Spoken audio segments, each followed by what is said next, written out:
It's March 1924. Commercial aviation, your Delta and your United and Southwest Airlines, were not a standard way of flying back then. You wanted to cross the big pond and go to England, you were taking a ship. The U.S. Army decided it was time to see if long flights were a possibility, so they proposed to make a flight around the entire globe. The purpose?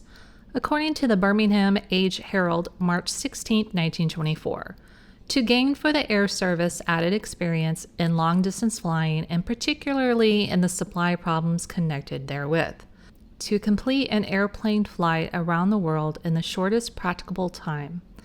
To demonstrate the feasibility of establishing a commercial airway around the world. To secure for the United States the first place of practical aviation, the honor of being the first nation to encircle the globe entirely by air. But as always, and as we know from other aviation stories I've done and what we've learned in our history books, the race to be the first could be dangerous. Doing the unknown, being the first to accomplish a goal sometimes didn't come without some peril. The intention of this mission was to have 4 airplanes fly around the world.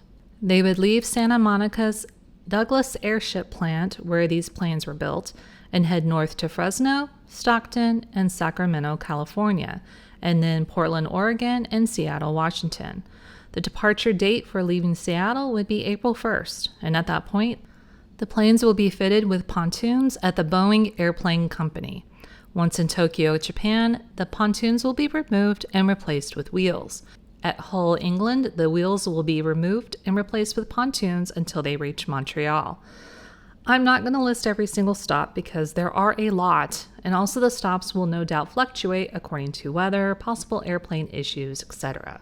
If successfully completed, it's assumed that it will be done by late August. The air travel from Denmark, Iceland, Greenland, and Labrador have to be done when those waters are relatively ice-free. Though they want the time to be quick, there are too many factors which make this not really a time race as such.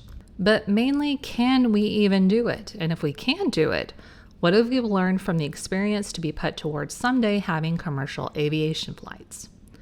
Our pilots: Major Frederick L. Martin, Commanding Officer; Lieutenant Lowell H. Smith; Lieutenant Eric H. Nelson; and Lieutenant Lee Wade. Martin, Smith, Nelson, and Wade are each piloting an airplane for this mission. The following officers, also pilots, have been designated as part of the flight personnel to serve as alternates.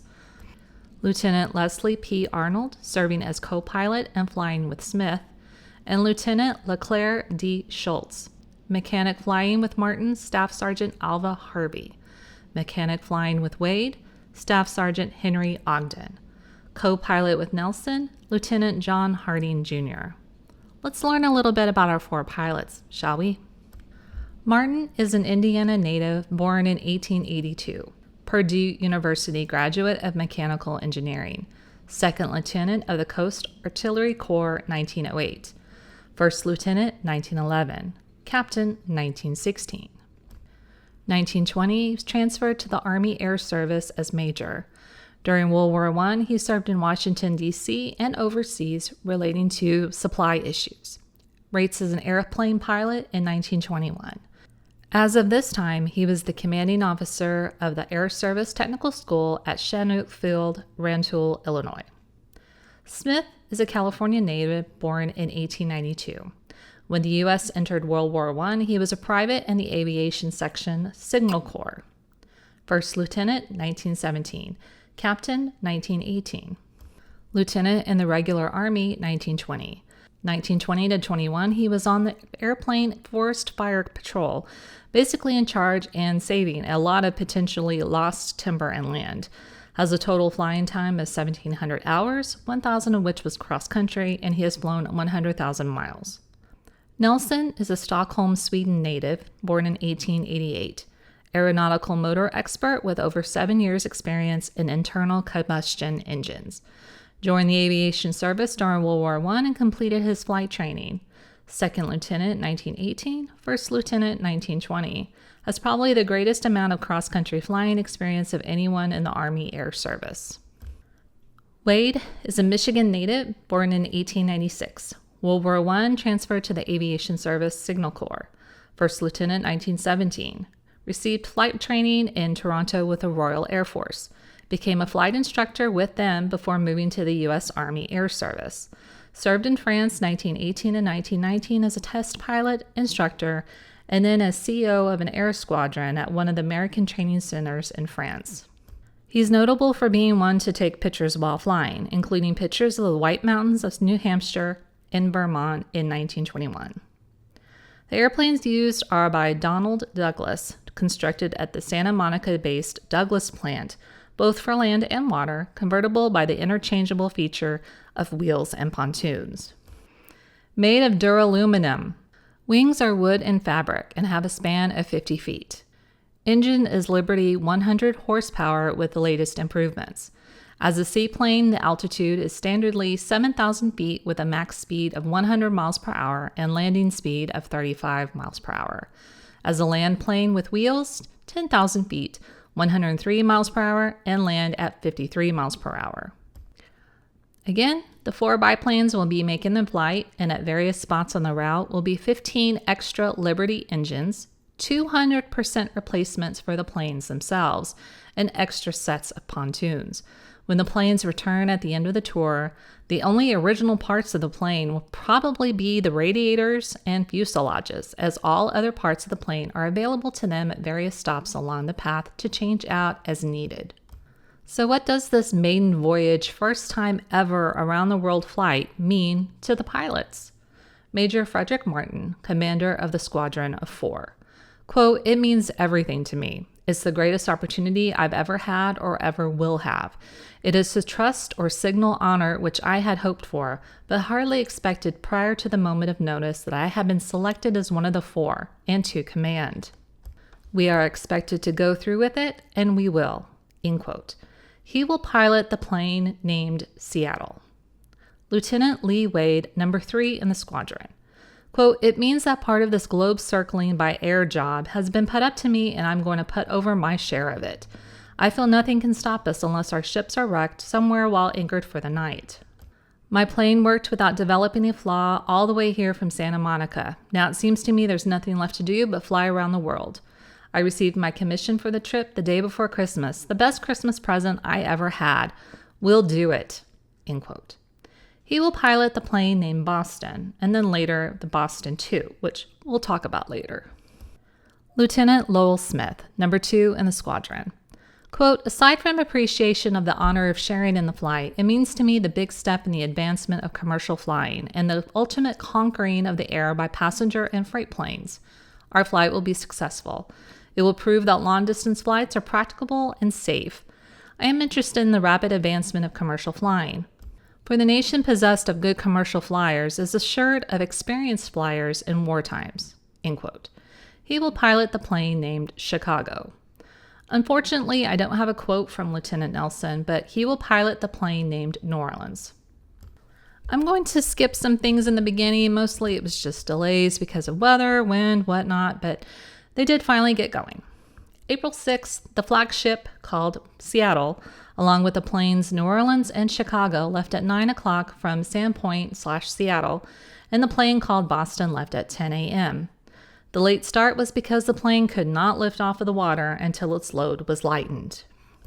Prince Rupert, British Columbia. Boston landed first on April 6th at 4:54 p.m. Seattle, flown by Martin, was damaged in landing at 5:35 p.m. with 2 struts broken. The plane would have to be repaired before it could make the journey to Sitka, Alaska. Other planes landed fine. April 11th, weather delay. Note that the pilots are carrying 1 change of clothing and Army-issued emergency rations. No emergency equipment, no radio equipment because of the weight, which is approximately 150 pounds. Communication, since they won't have wireless, will be, quote, with the Morse code, dots and dashes being made with a clenched fist being raised at full length of the arm over the sides of the cockpit of the planes. The leading boat will give us orders by arm signals, a light pistol, and by rocking the machine from side to side, end quote. That's from Major Martin. Additionally, they will be followed closely from Unalaska to Japan by the cutters USCGC Haida and Algonquin. Once they get into Japan waters, they will be watched by several Japanese vessels from the Japanese Navy. The planes are due to leave Sitka, Alaska on April 12th and head to Seward, which will take about 5 hours. American destroyers John D. Ford and the Pope are heading for the Kuril Islands carrying supplies. A few days later, April 16th, 3 of the 4 planes arrived in Chignik, Alaska, but will have to backtrack about 120 miles to find the 4th plane, piloted by the commander of this mission, Major Martin, and Alva Harvey. 2 destroyers, Corry and Hull, are in the general area working on an Alaskan cable project and will start looking for them. Martin had engine trouble at one point, was last seen near Cape Igvek. They would be found and picked up by the destroyer Corry and was taken to Kanatack. They were fine, but will need 2 weeks waiting for a new motor. The plane itself is not damaged. So now 3 of the planes are leaving Chignik for Dutch Harbor, which is on Unalaska Island, some 400 miles away, and will wait there for Major Martin, who will get his plane back up and running. April 30th. Martin left Chignik at 11:10 a.m. and has not arrived in his intended destination, Dutch Harbor, as of 6 o'clock p.m. Residents of the area, southeastern Uniacke Island near Icatan Bay, have just endured a horrible 5 days of relentless wind upwards of 100 miles per hour, snow blowing from the mountainsides and peaks. Locals believe that him attempting that stretch of land was a huge mistake, given the gale. However, Lieutenant Smith would later say that these weather reports were a bit on the tall tale side. But apparently even the hardy seagulls are calling it a day and staying cooped up out of the wind. Fishing boats are out looking for the missing plane. May 1st. Radio services this morning state that no trace has been found of the flagged plane Seattle or its occupants. May 2nd. Coast Guard cutters and cannery vessels between Chignik and Dutch Harbor were on the lookout. Some think that he may have turned the nose of his plane over the Aleutian Range instead of taking the longer route, so the search has also turned inward with a land party organized at Chignik. May 3rd. Dog teams are heading out from Chignik to the north side of the Alaskan Peninsula. The other 3 planes are planning to leave Dutch Harbor soon to continue the mission, possibly without their commander, Major Martin. 2 harbors, Leonard and Hidalgo, and 5 bays, Cole, Bakovsky, Volcano, Bear, and Pavlov, have so far been searched. It's basically a 400-mile area. The concern, of course, is the possible lack of food. Locals to the area saying that the chances of killing game were small. Apparently, the major was given the gift prior to the mission of a fishing pole, and they would have matches. According to sources, they have ample food supplies and matches to last them several weeks.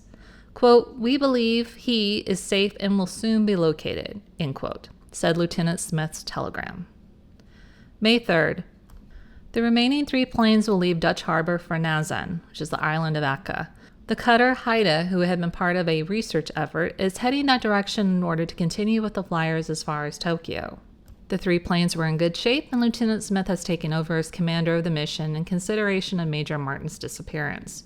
May 4th. 6 separate expeditions and small boats have found nothing.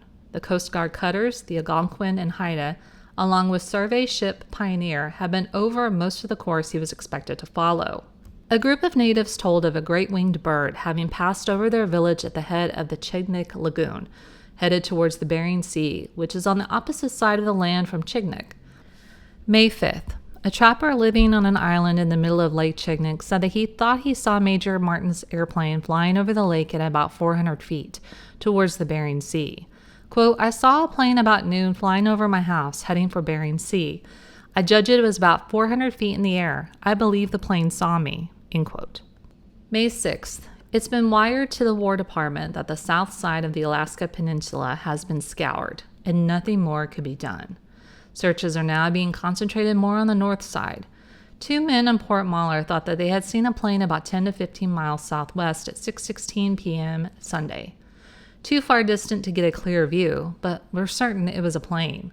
The plane stopped, circled, and then dropped out of sight behind the hills. May 10th. The 3 pilots continuing on their around-the-world mission have landed at Attu Island. They have covered 4,690 miles in 61 hours and 53 minutes actual flying time. Now will be their longest stretch, 878 miles from Attu Island to Paramashiru Island, Japan. The search party for Martin continues. May 12th. Major Martin and Staff Sergeant Harvey were found alive and okay after being missing for about 12 days. Their plane had crashed into a mountain peak on the afternoon of April 30th, an hour and a half after they left Chignik and were heading for Dutch Harbor. Allegedly, he had found himself in a narrow gorge surrounded by peaks on nearly all sides. What he thought was a sheer wall of rock in front of him wasn't. But in his desperate attempt to avoid what wasn't actually there, caused him to crash into the actual mountain. He had been flying at an altitude of 1,000 feet when there was a mountain in front of him rising some 1,500 feet above where he was. They walked over the frozen tundra, living on their light rations. May 7th, they found a trapper's cabin located at the most southerly point of Port Mahler Bay and stayed there for 3 days, exhausted by all of the walking they had done. Once recovered, they walked along the beach to Port Mahler, where it was finally known they were safe. They are still at Port Mahler, waiting for instructions from D.C. as to what they are to do next. They have been told to return to D.C. and will be assigned to duty in the Army Air Service headquarters for now. Though surely the fairy tale version of the story would be for Martin to rejoin the team, it's not a practical fairy tale, as the planes are already 1,500 miles away and it would take weeks for a new plane as our own plane is wrecked. His original message said, quote, "Crashed against mountain in fog 30th April. Neither hurt. Ship total wreck. Existence due to concentrated food and nerve. Exhausted. Found food. Rested 3 days. Walked beach. Awaiting instructions here. Martin." End quote. Quote, "Our existence is due to the reserve supply of concentrated food which we carried in the plane for just such an emergency." End quote.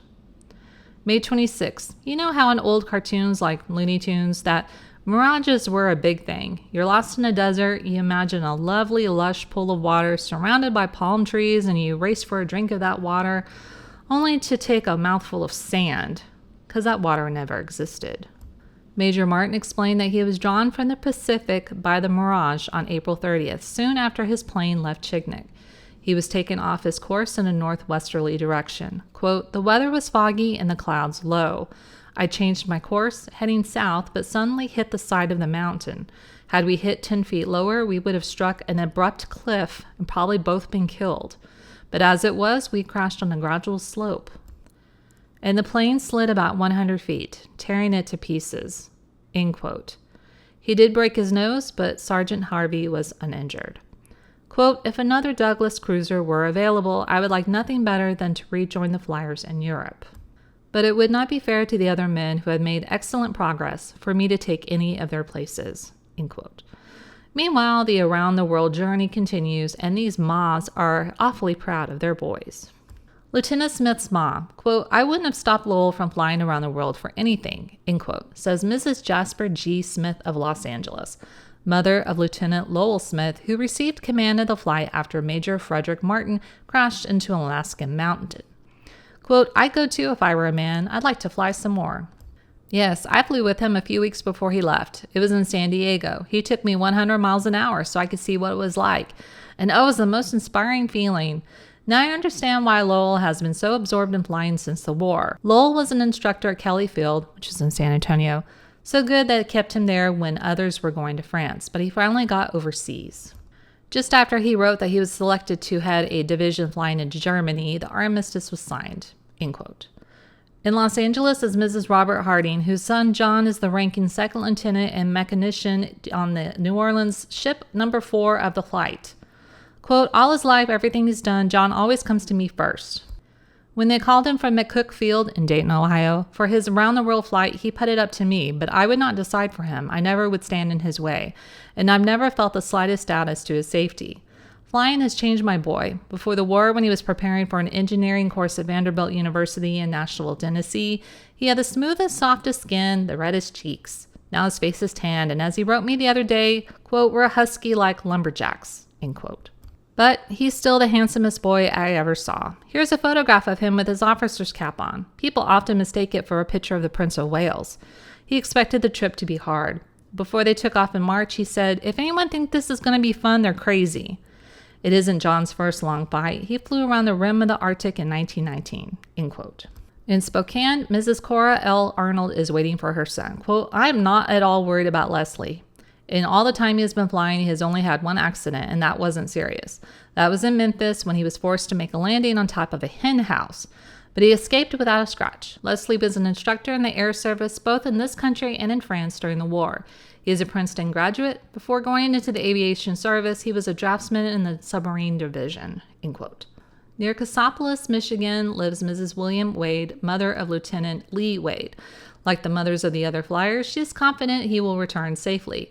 Quote, "Lieutenant Wade has been home only for visits of a few hours at a time since entering the Army. A couple of times when he was stationed in Dayton, he flew back for brief visits. Mrs. Wade receives almost daily letters from him, and cards and souvenirs have been mailed from every station at which the Yankee airmen have stopped." The wrecked plane would eventually be found by a U.S. hatchery foreman named William Sullivan, who said that the engine was in pretty good condition and could be salvaged, but the plane itself is a total wreck. Robert West, fisheries watchman, went to visit the plane, and he believed that if they had struck the mountain some 150 feet higher, they would have died. He managed to salvage, with the help of natives, their personal effects, instruments, and records, plus their flying suits and the chronometer of the plane. Bears had apparently gotten their claws into some of the leather cases, but the records were intact. This was done in November, and the instruments by dog sleds in February.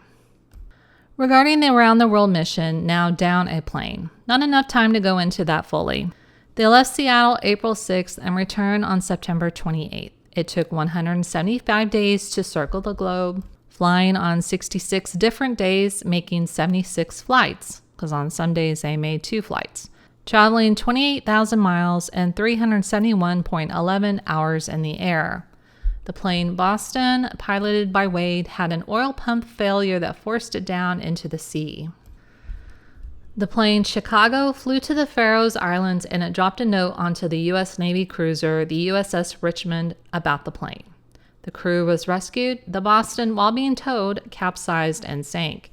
A prototype of the plane, now called the Boston II, would be brought to Nova Scotia, and Wade and his mechanic would rejoin the race, but obviously, technically, they were not considered as going around the world. They would fly in with the other 2 planes that had circled the globe as they came into Seattle. So was everything easy peasy? Oh, absolutely not.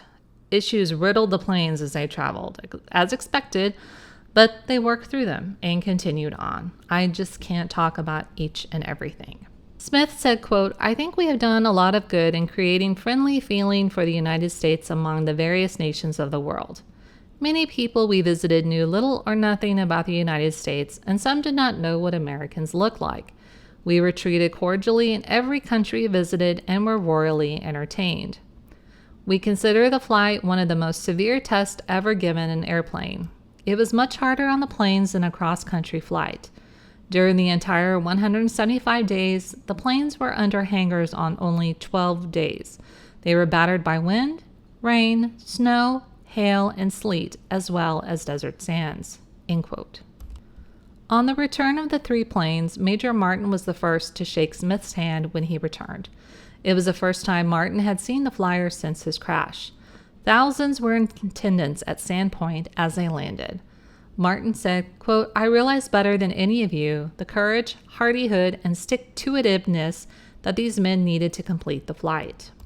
I certainly hate to face this crowd today, for if my flight was a disappointment to you, it was a much keener one to me." End quote. The crowd made it obvious they had no disappointment in him at all. Acting Governor W.J. Coyle welcomed the flyers in the name of the state of Washington. Quote, "In the forceful words of the Great West, we're damn glad to see you fellows." End quote. Now, as a funny and lighthearted ending to this story, which I need sometimes with the more gloom and doom stories I provide, Seattle Star, September 29, 1924. Lieutenants Eric Nelson and Lee Wade are submitting 2 opposing theories of interest to all men, whether bald or adorned with luxuriant hirsute growths. Quote, "Take heart, bald-headed men," is the substance of Nelson's cry. "I was bald-headed when I started on this flight. Now, thanks to Uncle Sam's world-renowned Douglas Cruiser tonic, I have several patches of new hair, except no substitutes." End quote. To which Wade returns, a la magazine advertisements, quote, "Once I was as you. As I am, you will be, if you try world flights. Stay away from them if you'd retain that beautiful head of hair. No amount of tonics or shampoo appurtenances will aid you. I had a heavy head of hair. Then I began using American round-the-world experiments and my hair is falling fast." End quote. And by the way, all the boys came back with several gray hairs as tokens of the arduous trip. Wade, quote, "Most of us who had fine heads of hair when we left Seattle last April lost some. My hair has been coming out rather fast. Lieutenant Nelson, who was considered bald-headed at the start of the flight, completed the journey with a thick and general growth of fine hair. Lieutenant Smith came home with gray hairs faintly streaking his dark head. A few gray hairs have crept into the head of several of us." End quote. Dude, same. And I don't even have an around-the-world flight as an excuse. So kids, not to worry, we're back to some baddies for at least the next couple of weeks. But periodically, you have to let me talk about some pioneers and some natural disasters. See you!